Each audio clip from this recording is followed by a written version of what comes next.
How'd I lose my leg? Yeah, I'll tell you. It was hot. I mean, summer in the South hot.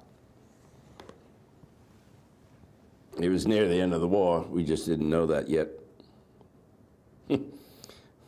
I was in Burnside's 1st Division under the notorious General Ledlie, a man renowned for preferring his rum over his own men. We were outside of Petersburg because General Grant knew that Petersburg was the key to taking their capital, Richmond.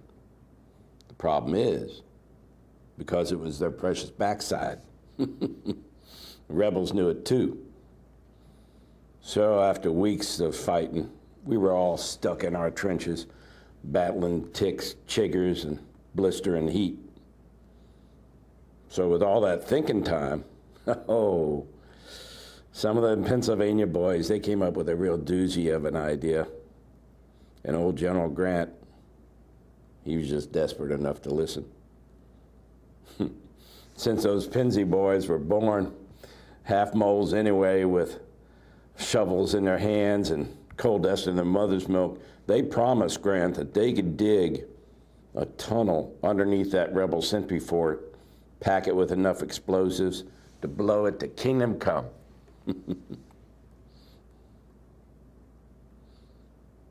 Now, them shiny boys from West Point, they were having none of it, saying it couldn't be done.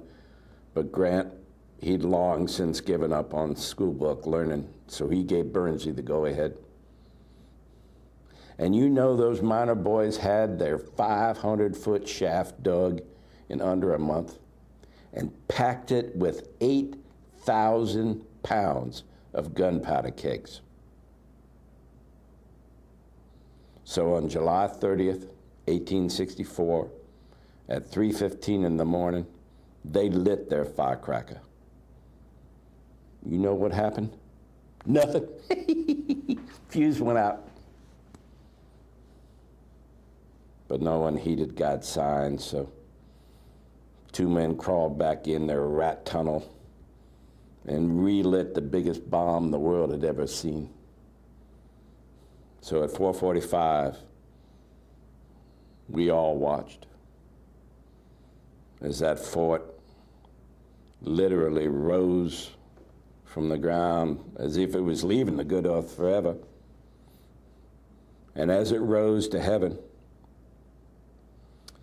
a white fireball so bright it actually hurt your eyes to look at it. It shot 200 feet into the air. And you've heard people say how time can stand still. It froze. That fort literally hung there, and then it was gone. It exploded, leaving us all in deaf silence, being rained down upon some hellish red-hot earth. Pieces of lumber, men, pieces of men, horses. Like some preacher's sermon about hell on earth, and it was. It was.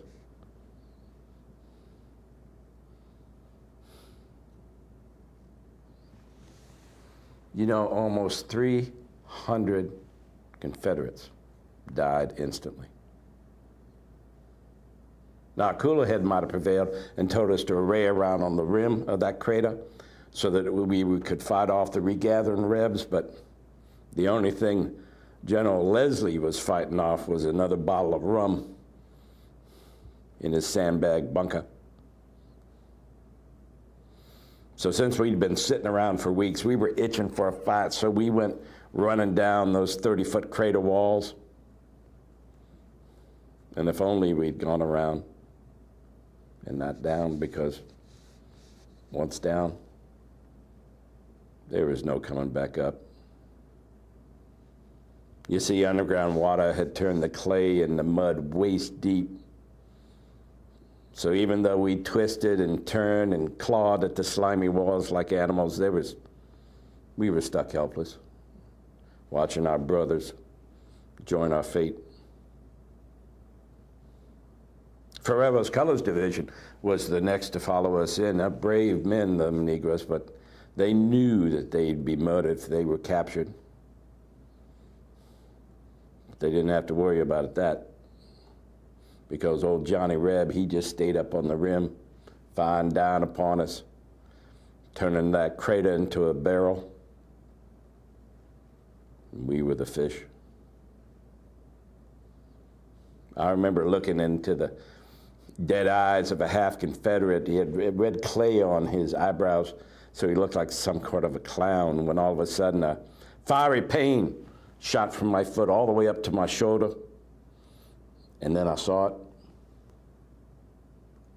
my own leg, not more than 2 feet away, looking like some motley loaf of bread propped up against a dying Union soldier I didn't even know the name of. You know, for a moment I imagined that he was some sort of three-legged creature that could fly to the heavens and escape that killing hole. Next thing I know, I saw Agnes's angelic face in front of mine, saying, "Be strong, my love, be strong." Then I remember being on a surgeon's table with this screaming and the stink. I won't relate to you the